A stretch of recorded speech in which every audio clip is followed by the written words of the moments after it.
Olá a todos, obrigado por terem mantido até agora. Peço desculpa por estar de máscara, mas estou num gabinete que é partilhado e, portanto, as regras mandam que nós estejamos de máscara. Não me levem mal por isso.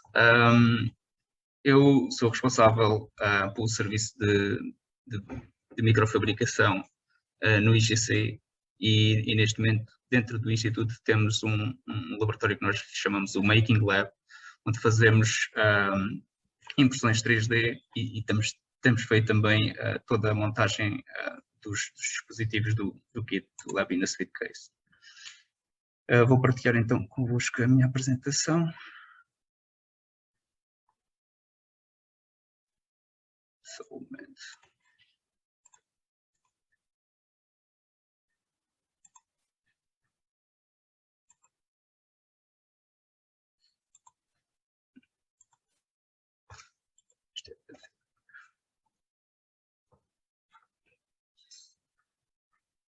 Eu acho que tenho o ecrã trocado, não é?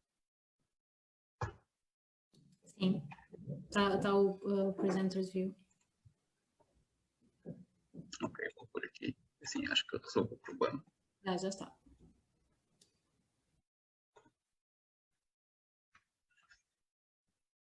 Desculpa. Estou aqui com um problemazinho, mas já resolvi. Ok. Então eu vou tentar, no menor tempo possível, conseguir-vos dar-vos uma introdução sobre desenho em 3D e impressão. Portanto, nós estamos a falar em dimensões. Às vezes a gente tem o 1D, 2D, o 3D, e o que é isso?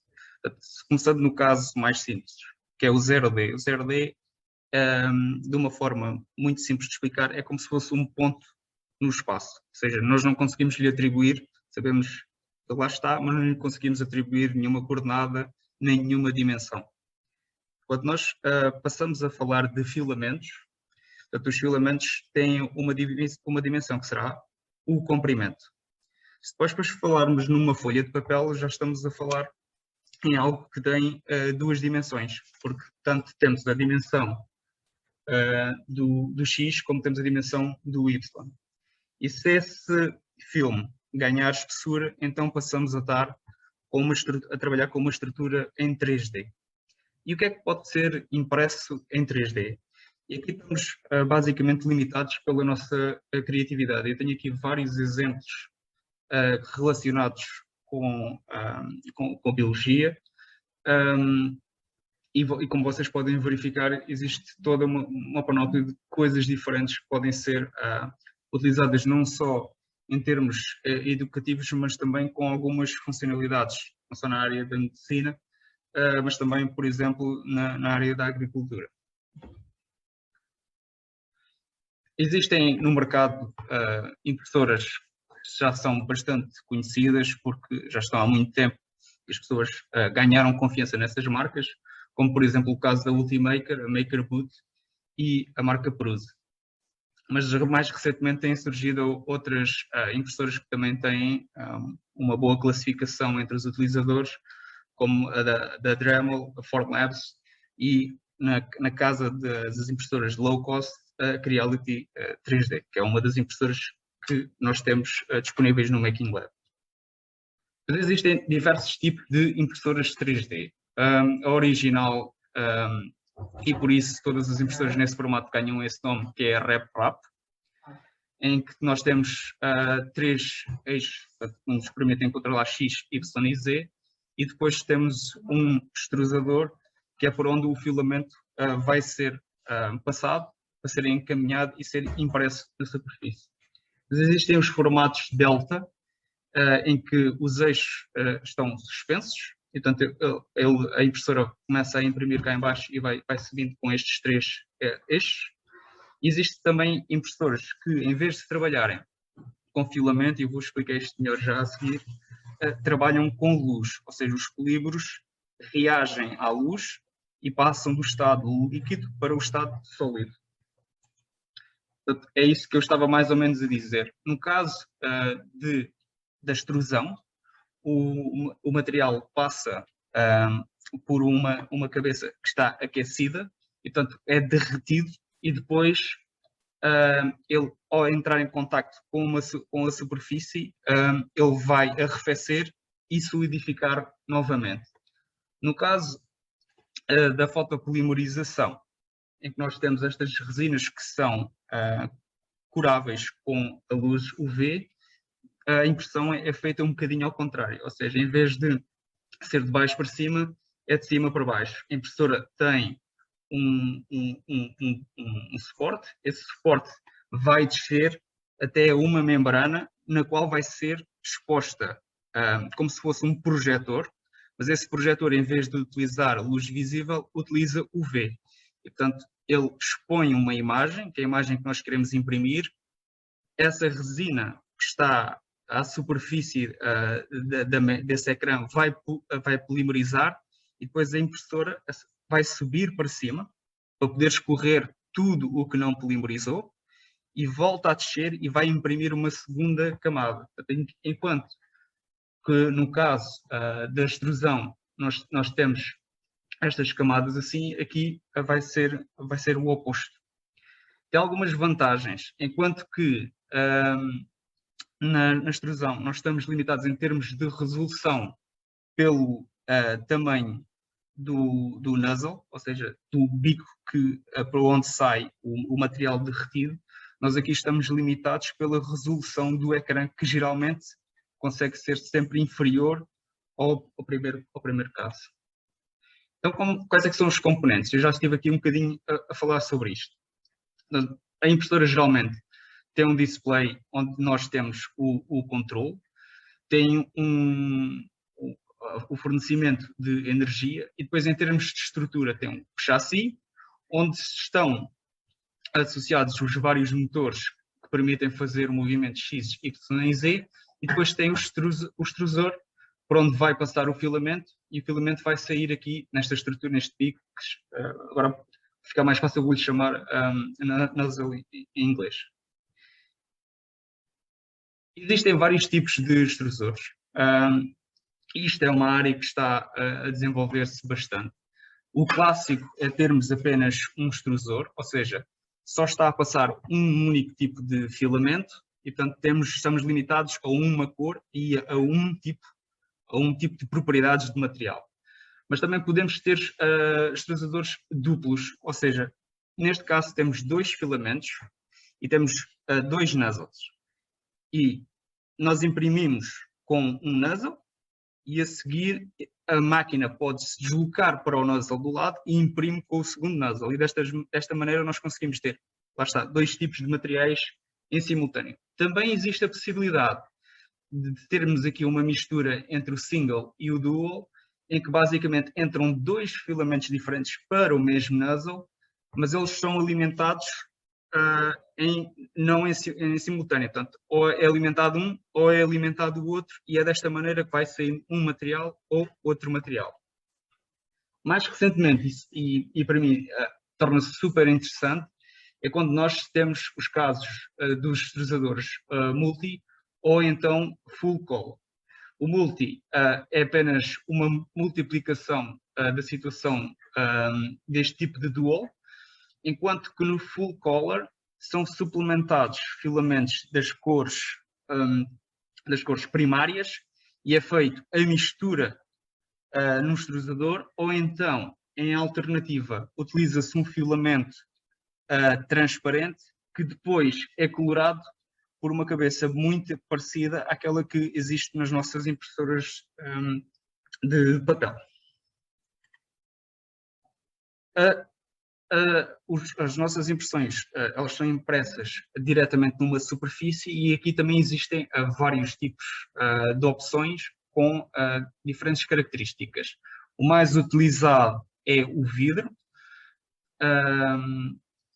e o vidro tem o benefício de ter uma adesão intermédia e é relativamente fácil de remover as impressões no final. Mas isso até é algo mais vantajoso no caso do metal, porque o vidro não é flexível. Se nós tentarmos dobrar o vidro, iríamos parti-lo, enquanto que se for um metal muito fino, isso pode ser feito. Portanto, aquela adesão que existe entre o material que foi impresso e o suporte é mais fácil de separar nesta situação. Também com a vantagem de que o metal, como há pouco estávamos a falar, tem maior condutividade térmica e, portanto, a temperatura na superfície é toda ela mais homogénea. Existe também umas alternativas de uns adesivos que se colocam sobre o vidro e estes adesivos têm a propriedade de ter uma superfície rugosa e essa rugosidade permite termos melhor adesão do plástico à superfície, mas em detrimento disso o que acontece é a superfície vai ficar com aquela textura áspera também, depois de terminarmos a impressão. Em termos de filamentos, temos aqui várias opções. Aquilo que é mais utilizado, principalmente por quem começa a trabalhar neste campo, é o PLA, o Polylactic Acid. É um material produzido a partir do amido e em boa extensão ele é biodegradável, não totalmente, mas em boa extensão. E existe em muitas cores, tal e qual como o ABS, que foi provavelmente um dos primeiros filamentos que surgiram no mercado, mas que tem algumas limitações em termos de adesão aos substratos e também liberta alguns odores. É um material muito utilizado porque é bastante similar ao PVC e está presente em muitos dos eletrodomésticos que, por exemplo, nós temos em casa. Mais recentemente surgiu o polietileno terftalato, o PETG, que tem algumas vantagens em relação ao PLA no que diz respeito à resistência mecânica e para quem, por exemplo, quer imprimir algumas peças para utilizar no exterior, acaba por ser melhor do que o PLA. Algo utilizado também é o nylon, que é um material semi-flexível e, portanto, bastante resistente mecanicamente. Um material interessante é o TPU, é um poliuretano, é um elastómero e, portanto, como vocês podem ver aqui nesta imagem, se aplicarem uma pressão, ele deforma-se e depois tem a capacidade, como vários poliuretanos, de recuperar a sua forma original. O material que também é utilizado para um caso específico é o polivinil alcohol, porque é solúvel em água. E mais à frente eu vou-vos explicar uma situação em que isto realmente é muito útil. Se vocês tiverem um caso de um extrusador duplo, vocês podem imprimir uma estrutura e essa estrutura vai ser suportada pelo PVA. Mas no final vocês querem separar as duas estruturas. E ter algo que é solúvel em água torna-se bastante amigo de quem está a imprimir, porque é muito mais fácil separar isto do que ter separar mecanicamente. Depois existem várias propriedades adicionais que se podem utilizar e geralmente isto existe para o PLA, em que são adicionadas, por exemplo, fibras de carbono para dar mais leveza e resistência mecânica. Existem acabamentos, como este que aqui está representado à direita em baixo, que dão um aspecto de madeira, ou há outros casos que dão um aspecto de metal. Também existem propriedades como a transparência ou o poder brilhar no escuro. Então, como é que funciona em termos de processo?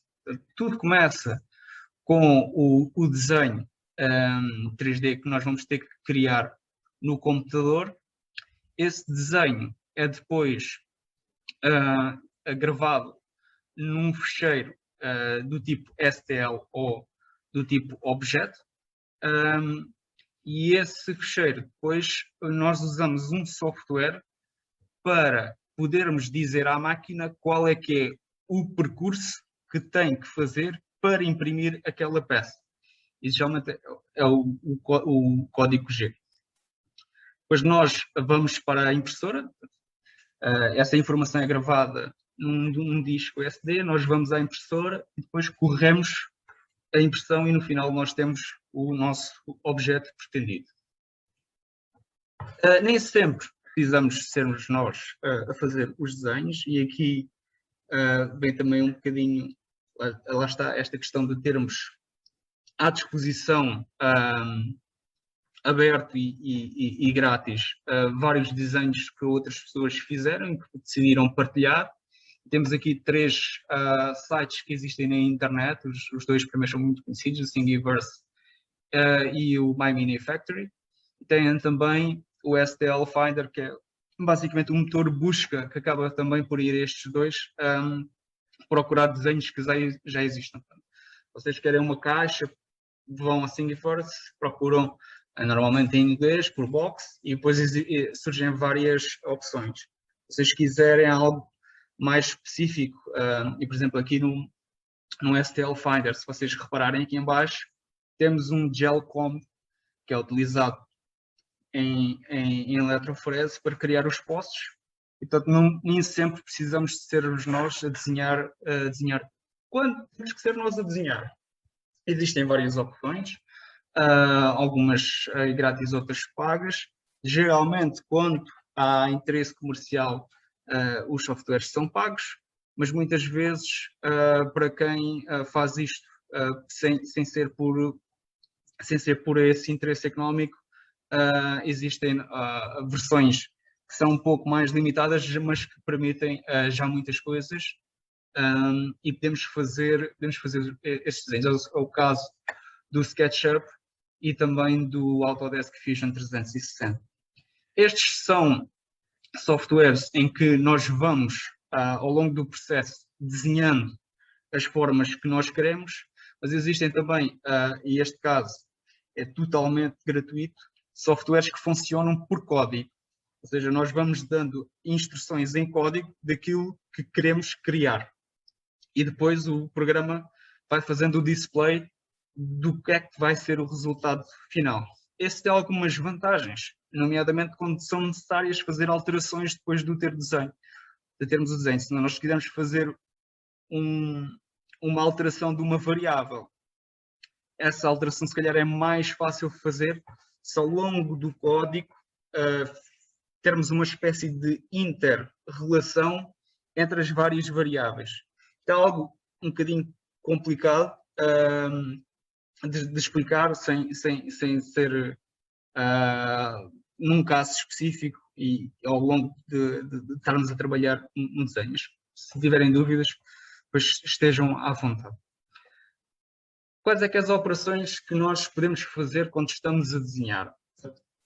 Aqui está um conjunto de situações que acontecem praticamente em qualquer software. Nós temos as formas geométricas base, ou se quisermos fazer arcos, também existem arcos de 2 pontos, arcos com 3 pontos.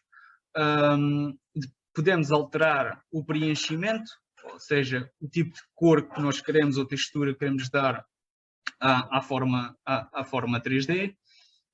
Temos as linhas e a união entre as linhas. Podemos movimentar as nossas estruturas, rodá-las. Podemos fazer, alterar a orientação de como a estrutura está, e essa orientação pode ser em relação a uma ou outra superfície ou a um eixo. Por exemplo, podemos rodar em X, rodar em Y ou em Z. Nós podemos criar formas, e aqui, por exemplo, neste caso do polígono, vocês podem ver como os pontos entre as arestas os vértices são tornados cada vez mais suaves. É possível fazer a alteração das escalas, como eu tinha referido há pouco, e podemos estender um objeto numa determinada direção. Imaginem um cubo eu quero que o cubo suba em Z ou que cresça apenas em Y, isto é possível fazer. Outra função que, por exemplo, não existe em todos os softwares, mas existe no Google SketchUp, se nós tivermos uma forma e desenharmos uma linha, podemos pedir ao software para acompanhar essa linha mantendo essa forma. Portanto, se vocês imaginam este tipo de cilindro que aqui está um pouco deformado, ele seguiria esta linha vermelha que aqui foi criada e depois podemos apagar. Podemos apagar partes específicas do nosso desenho e isso às vezes pode ser útil. Nem sempre para voltar atrás, mas algumas vezes pode ser útil. Em termos de operações mais complexas, nós temos os booleanos. E aqui é o exemplo, por exemplo, em 2D e depois passamos ali por 3D. Portanto, em 2D nós temos um quadrado e um círculo e vamos sobrepor essas duas formas geométricas. E, portanto, nós podemos subtrair ao quadrado o círculo ou podemos olhar apenas para a interseção e isto é que vai ser o resultado final. Podemos fazer a diferença, podemos fazer a união, portanto, existem todas estas diferenças. Quando nós passamos para o 3D, aqui temos uma esfera e um cubo, nós vamos passar, conforme o tipo de booleano, a ter estruturas completamente diferentes. E aqui vocês, se calhar, já começam a imaginar, ok, eu quero um cubo e nesse cubo, esse cubo tem que ser oco por dentro. Mas não é um cubo por dentro que eu quero que seja arredondado por dentro. Portanto, estou a usar aqui a esfera.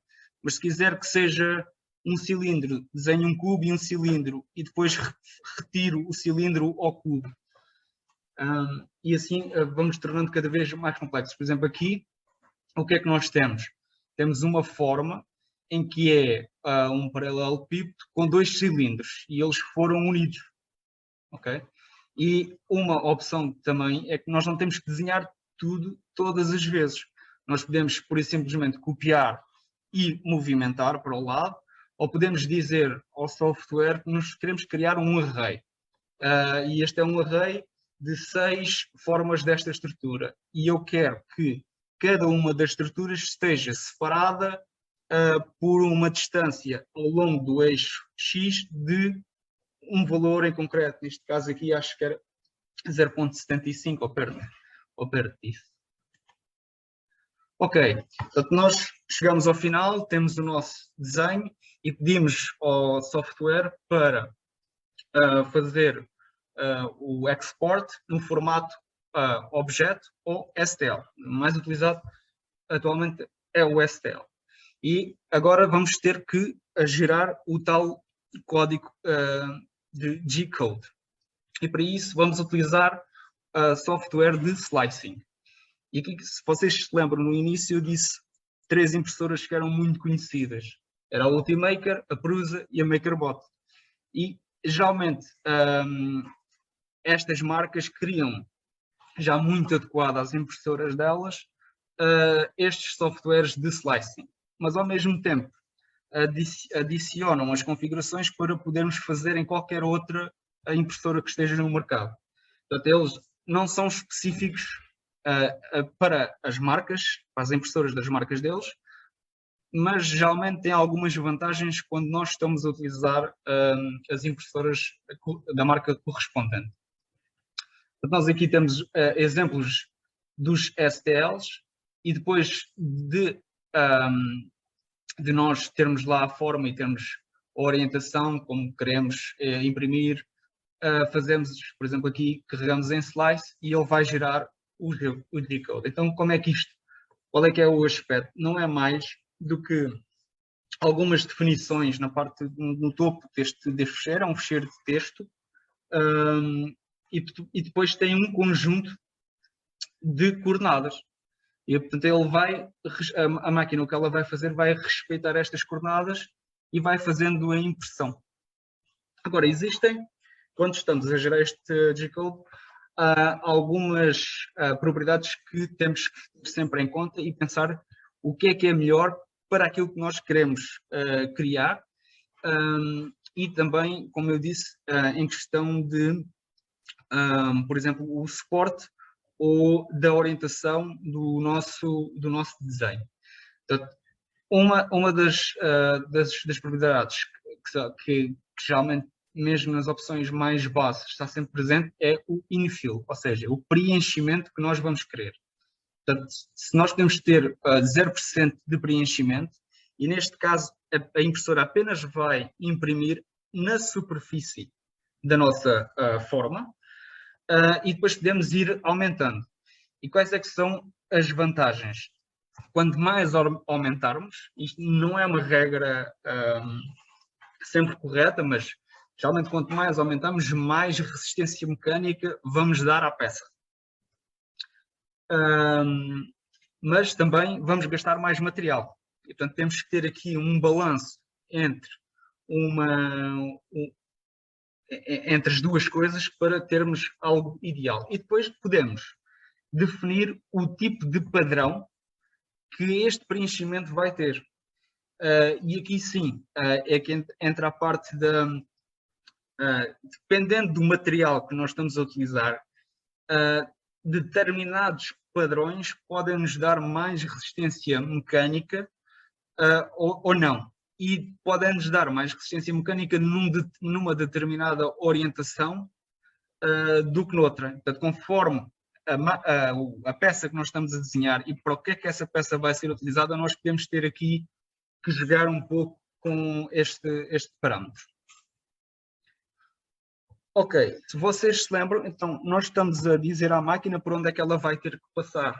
Só que muitas vezes, no nosso desenho, e dependendo um pouco também da orientação, podemos não ter nada por baixo. E quando ela está a imprimir, uma coisa é imprimir sobre uma superfície, ou seja, vai ter algo a que se suportar, e outra coisa é quando nós não temos. Portanto, é o que acontece aqui no caso desta peça azul, em que nós estamos a aumentar a distância entre um ponto e outro, é como se fosse uma ponte que nós temos aqui, a ponte vai ficando cada vez mais longa. E quanto menos curta a ponte for, menos problemas nós vamos ter, porque ela está mais suportada de um lado e do outro. Mas quando nos afastamos, começamos a ver aqui estes filamentos soltos, e portanto a forma não vai ser exatamente como queremos. A mesma coisa se nós estivermos a imprimir uma espécie de uma prancha, que é este caso aqui. Se nós prolongarmos a prancha, cada vez mais, porque ela não tem qualquer suporte por baixo, vai começar a ter este aspecto esfarelado. Qual é que é a solução? A solução passa por aquilo que eu estava a dizer. Uma das soluções passa por aquilo que eu estava a dizer, que é o suporte. Ou seja, nós podemos dizer ao software, e aqui não precisamos ser nós a desenhar isto, nós dizemos ao software que a determinado ângulo nós vamos querer suportes. E, por exemplo, aqui, qual é que é o ângulo que nós temos na situação do T? É um ângulo de 90 graus face à superfície de impressão. Portanto, ao colocarmos estes suportes, ele já vai conseguir imprimir sem ter este aspecto. Aqui tem o caso do H e do T também. Qual é que é o problema do suporte?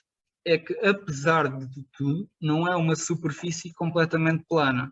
E ao não ser uma superfície completamente plana, também não vamos lhe dar o mesmo acabamento liso que teríamos no final. Para além de que, quando nós estamos a tentar remover os suportes, podemos danificar a peça. Então, isto tudo tem que ser pensado. Se vocês pensarem um pouco qual é que seria a solução mais fácil para este caso das letras, seria, em vez de estarmos a imprimir as letras ao alto, imprimirmos as letras deitadas. E aqui entra um aspecto que é muito importante, que é a orientação dos objetos. E essa vai influenciar não só na qualidade da impressão, como na necessidade ou não de termos suportes, no tempo que leva a imprimir a peça, e dessa forma vamos influenciar não só no consumo, como também no custo de impressão. Pronto, este é mais ou menos os aspectos que eu vos queria introduzir hoje sobre a impressão e o desenho 3D. quando vocês tiverem a possibilidade de nos visitar, nós podemos nos sentar, pensar num objeto que seria do vosso interesse imprimir, pode também ser um dos objetos pertencente ao kit do Lab in a Suitcase, e vamos passo a passo, se vocês tiverem interesse, desenvolver os vossos conhecimentos nesta área, porque é sempre muito mais fácil, na prática, aprender estes pormenores do que através de uma apresentação. Eu gostava, se não tiverem questões agora, de vos apresentar o espaço onde vocês vão ser recebidos e vão poder fazer a montagem dos kits. Há alguma questão? Eu tenho uma sobre a biostabilidade dos materiais. Por exemplo, se nós quiséssemos imprimir, obviamente é super útil, por exemplo, para imprimir suportes para tubos ou de PCR ou de tubos de ensaio, etc. Mas, por exemplo, se nós quiséssemos imprimir pratos de Petri, isso aí, o material que é utilizado normalmente é compatível ou incompatível com culturas celulares? Existem opções que são compatíveis com as culturas celulares. Eu penso que o PLA tem uma biocompatibilidade intermédia, não é que não haja qualquer efeito, mas no caso de uma caixa de Petri, se nós tivermos o agar, pois o agar acaba por funcionar como um buffer, ou seja, tampão em relação a qualquer tipo de citotoxicidade que poderia acontecer. Eu, nesse caso, aconselharia sempre a fazer alguns testes ou a procurar, mas quando for um caso muito específico, fazer alguns testes de toxicidade aos materiais, para ver se podem ou não influenciar as nossas amostras. Eu aqui estive a mostrar alguns filamentos que são utilizados, mas depois existe a possibilidade de fazer impressão de biomateriais. Não é algo que seja impossível de fazer. Não, é possível fazer, por exemplo, microestruturas de colagênio. Mas não se faz normalmente numa impressora que não tenha algumas alterações, ou seja, comercialmente aquilo que existe são este tipo de filamentos. Mas pronto, depende aqui um bocadinho, não é uma questão, é uma questão muito pertinente e não é fácil de responder para todos os casos. Pode-se fazer o molde na impressora 3D e utilizar, já existe a técnica, utilizando o molde, fazer injeção de plástico e fazer então as placas de Petri. Exatamente, é um método indireto. Obrigada. Eu vou ser o mais chato aí quando for da impressão 3D. Ótimo, ótimo. Eu acho que estas são apresentações mais técnicas, mas servem para vocês saberem um bocadinho os desafios que podem vir a endereçar quando nos visitarem. Conforme portanto, vocês é muito difícil, um tempo que é curto, conseguirem aprender tudo sobre eletrónica, tudo sobre programação, tudo sobre impressão 3D ou outro tipo como nós estamos agora aqui para montar, para fazer fresagem. Portanto, tentem pensar em aquilo que poderia vos ser mais útil, para além de conseguirem ter o conhecimento de base de como operar e como fazer a manutenção de cada item do kit. E depois ponham-nos a par daquilo que gostariam de fazer. Isto é um pedido que eu vos faço em avanço. Se tiverem curiosidade, vontade de aprender sobre algo específico, nós depois podemos preparar um bocadinho em avanço para vocês desenvolverem essas competências. A abertura total. E se há pessoas interessadas em impressão 3D, eu já estou bastante satisfeito. Ok, então vos vou falar um bocadinho do serviço. Nós chamamos-lhe o B-Microfab, que tem, pronto, num completo é Bioengineering Microfabrication Service. E nós em termos de organização, o que nós pretendemos, acima de tudo, é ajudar os investigadores a desenvolverem ferramentas para utilizar em ciências da vida, através de uma abordagem de prototipagem rápida. Ou seja, nós podemos não desenvolver o dispositivo final que vai para o mercado, mas desenvolver aquela primeira abordagem para podermos fazer a prova de conceito. E dividimos o serviço em 3 áreas. O Making Lab, que é onde estou no momento, e depois existe uma bancada de laboratório onde nós fazemos montagem de chips, e o serviço tem também uma parte de ir a uma sala limpa no exterior, produzir moldes que são utilizados para microfluídica e outras aplicações, em que as estruturas são mesmo muito, muito pequeninas. E quando estou a falar pequeno, estou a falar em algo que pode ir abaixo do micro. E depois esses moldes são utilizados posteriormente na bancada de montagem dos chips. Em termos de serviços, nós ajudamos desde a pré-fabricação, com os desenhos e com algumas simulações de como é que aquele desenho funcionaria para a aplicação pretendida. Depois temos o Making Lab, em que fazemos impressão 3D, fresagem, corte, montagem de eletrónica e outro tipo de montagens gerais de oficina. Depois, em termos de microfabricação em sala limpa, fazemos os moldes com microfluídica, como tinha dito. Podemos fazer circuitos impressos e também máscaras para fazer técnicas de micropatterning em 2D, se nós queremos, como aqui neste exemplo do topo, fazer uma forma específica que é impressa na superfície para fazermos a adesão de uma proteína e depois fazermos estudos, que são estudos de high throughput screening. Nós podemos fazer máscaras, pois essas máscaras são utilizadas no IGC para reproduzir esses moldes na superfície. Nesta bancada de chip assembly, portanto, nós não fazemos só micropatterning e microfluidics, fazemos também modificações da superfície. Por exemplo, se queremos que a superfície fique mais hidrofóbica, mais hidrofílica, que tenha a capacidade de reagir para fazer imobilização de determinadas biomoléculas, nós temos os equipamentos para fazer isso.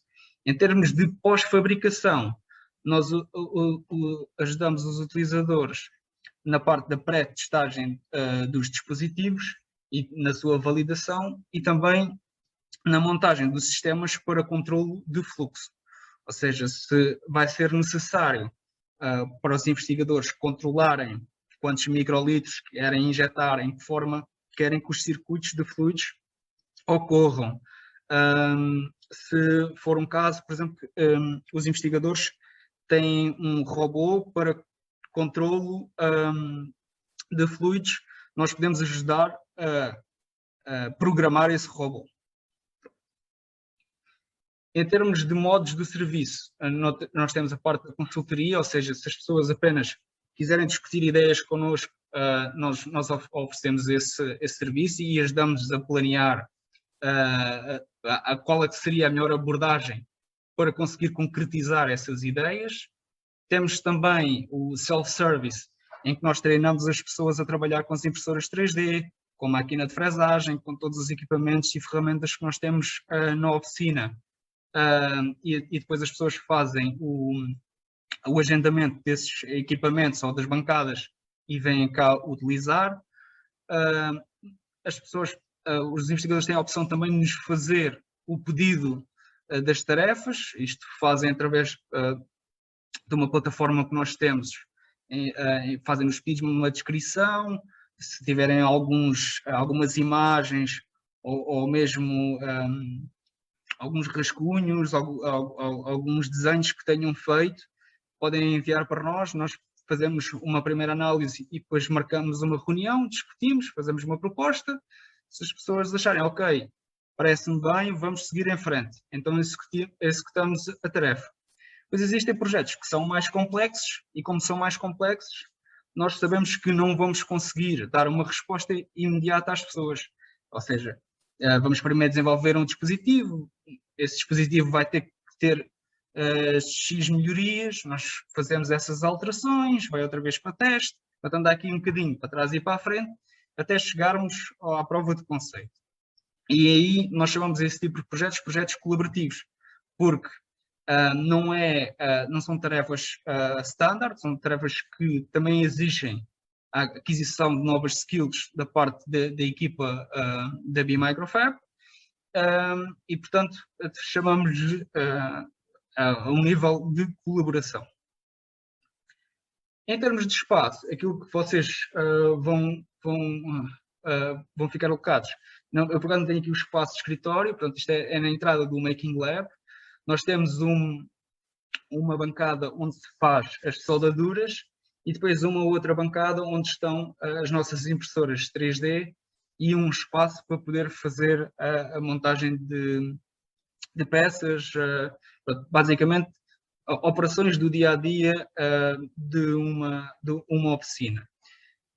Nós temos neste momento, recebemos semana passada uma mini CNC, ou seja, uma máquina de fresagem que está neste momento por montar.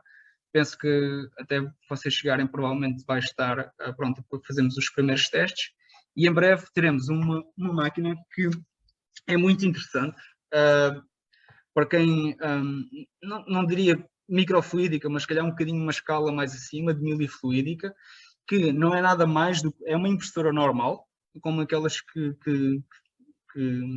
temos para imprimir artigos ou documentos, só que em vez de ter uma cabeça de impressão, tem uma lâmina de corte. E é muito precisa. E, portanto, nós conseguimos, preparamos, é a mesma coisa como as impressoras 3D, nós preparamos um desenho de uma estrutura que nós queremos ter no final. Aqui, por exemplo, tenho um exemplo de um circuito de fluídica em que tenho duas entradas, a solução A, a solução B. Essas soluções vão entrar, vão se misturar e vão sair num outro ponto. Portanto, isto é uma maneira muito, muito rápida. Aqui isto é um molde inverso àquilo que se pretendia no final, mas é uma forma muito rápida de nós conseguirmos criar um protótipo de um dispositivo de microfluídica. Mas se este sistema funcionar bem e se nós quisermos ir a um sistema mais perfeito, com um desenho mais apropriado para aquilo que é a escala industrial, nós podemos ir para a sala limpa, fazemos um outro passo em cima deste, em que conseguimos muito melhor definição e podemos fazer novamente outros testes. Eu vou-vos dar alguns exemplos do passado, porque este serviço é muito, muito recente. Nós abrimos o serviço no final do mês de abril, mas já anteriormente havia um grupo de pessoas que eram responsáveis por projetos próprios e por manutenção de equipamentos no IGC, no qual está incluído o Nuno Moreno, e estas pessoas já dedicavam algum tempo livre, quando tinham, a desenvolvimento de soluções para os investigadores. Por exemplo, aqui tenho alguns exemplos de controle do ambiente. Este primeiro sensor que aqui está é um sensor de CO2 que está colocado na sala das moscas, porque nós trabalhamos com muito CO2 para adormecer as moscas, mas se os níveis forem demasiado elevados, torna-se pouco seguro para os investigadores. E, portanto, ao desenvolver um sensor que está integrado na rede, nós podemos disparar um alarme e podemos dar um aviso a quem de responsabilidade para poder avisar que não existem condições para os investigadores se manterem na sala, ou então, por simplesmente, tem que se melhorar o arejamento da sala para ver se os níveis de CO2 baixam. Temos aqui, por exemplo, aqui em baixo, é um medidor de oxigênio. Este seria uma câmara, acho que estão a desenvolver por grupo da Karina Xavier para fazer crescimentos em anaerobiose. E aqui, por exemplo, existe um desenho que foi feito, pois a parte da construção, essa foi exterior ao IGC, mas as pessoas fizeram no desenho de uma estrutura que se pode acoplar a um microscópio para, na plataforma onde se coloca as amostras, termos algum controle de temperatura que de outra forma não seria possível. Imaginemos que queremos fazer cultura celular num microscópio, as salas dos microscópios geralmente estão a uma temperatura também de 21, 22 graus. E, portanto, estar a aquecer uma sala toda a 37 graus só porque se quer fazer essa experiência é um consumo de energia muito grande e torna-se também pouco prático e pouco agradável fazer experiências nesse tipo de condições, até porque alguns equipamentos não devem operar a temperaturas tão elevadas. Foi também feito partes diferentes tipos de peças para microscopia, como suportes para lasers, suportes para as cover slips de vários tipos. Esta é uma câmara para se poder fazer tomografia de projeção óptica e mais muitas variadas peças, proteção para os utilizadores quando se está a utilizar UV. E depois existe todos os outros tipos de peças que nos podem ser úteis para fazer as nossas experiências. Até porque eu compreendo muito bem que é complicado às vezes. Nós estamos a fazer géis e parte os pentes. E depois colamos os pentes e aquilo nunca fica a mesma coisa como originalmente. Depois as marcas pedem-nos uma fortuna por um pente destes.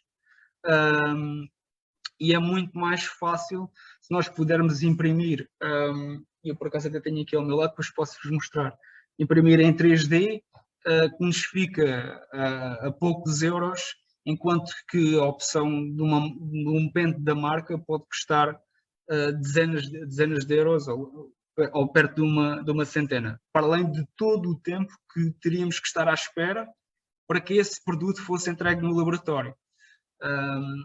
E como isto é conforme as necessidades que nós vamos tendo, temos esta flexibilidade, é isto que é fantástico em termos de impressão 3D, temos a flexibilidade de muito rapidamente alterarmos os desenhos e termos à nossa disposição peças que podem nos permitir fazer experiências que não são convencionais. E é preciso ser muito criativo, é preciso ser disruptivo, e quando temos menos capacidade de adquirir, se calhar, coisas, temos que ser pragmáticos.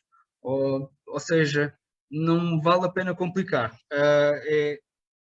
Qual é que é a solução mais fácil para nos permitir resolver determinado problema? E pensar um pouco por aí.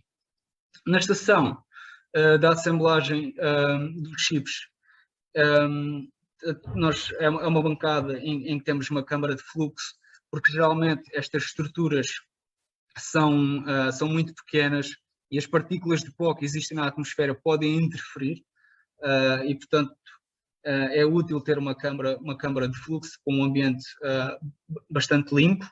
E depois temos um conjunto de equipamentos que nos permitem, por exemplo, fazer a cobertura de substratos com muita precisão, é o caso do spin dryer ou do spin coater. Temos fornos porque alguns reagentes são sensíveis à temperatura, e temos também um equipamento que é uma plataforma com uma luz UV para quando queremos fazer a polimerização de determinados reagentes ou fazer a ativação da própria superfície, porque a luz UV tem essa capacidade de criar radicais nas monocamadas que temos à superfície, e portanto elas depois tornam-se reativas para nós podermos colocar qualquer coisa. E era essa a questão que eu estava a falar em relação ao micropatterning. Portanto, nós podemos ter ou termos um padrão muito definido uma superfície, podemos usar essa máscara para apenas permitir que seja exposta à superfície em determinadas zonas e não noutras. E o que é que acontece? Nas que não são expostas, elas continuam passivas, não vão reagir com a segunda molécula ou o segundo reagente que nós vamos colocar. E dessa maneira podemos ter esta diferença entre zonas que têm o segundo coating e zonas que não têm o segundo coating e continuaram passivas. Eu vou avançar e aqui a falar outra vez neste aspecto. Nem sempre é possível termos tudo no mesmo instituto, tudo na mesma universidade. Às vezes é necessário procurar colaborações externas. E foi o que fizemos. Nós não tínhamos a capacidade no IGC de ter uma sala limpa para poder fazer a microfabricação de estruturas muito pequenas e fomos procurar o mais perto de nós possível se existia algum instituto que nos permitisse ser utilizadores externos, irmos lá produzir e depois trazermos essas microestruturas para o IGC para fazermos as experiências. E isso foi possível. Temos muita sorte porque existe em Lisboa até mais do que um instituto que tem essa sala limpa. Eles não trabalham tanto quanto isso na área da bioengenharia, trabalham mais na área da eletrónica, para a produção de células fotovoltaicas, de máquinas microeletrónicas, mas têm interesse nisto e têm já algum trabalho. E isso cria estas sinergias. Nós temos as necessidades, eles têm as valências à partilha de conhecimento e partilha de infraestruturas. E isso faz a diferença. Pronto, e este é o serviço onde vocês vão ser recebidos durante as vossas visitas. Muito obrigado por terem mantido até aqui, obrigado pela atenção e se tiverem questões estejam à vontade. Tem aqui o meu e-mail e se tiverem ideias como as que trouxeram hoje aqui, ou a ambição de ganhar algum tipo de competências dentro daquilo que nós fazemos, eu estarei aqui para vos ajudar. Vai ser muito intensivo, preparem-se nesse aspecto, mas também com a situação atual nós não podemos ir a muito lado. Não haverá muito turismo, haverá muito trabalho e muita vontade e estou aqui para vos receber de braços abertos. Obrigado.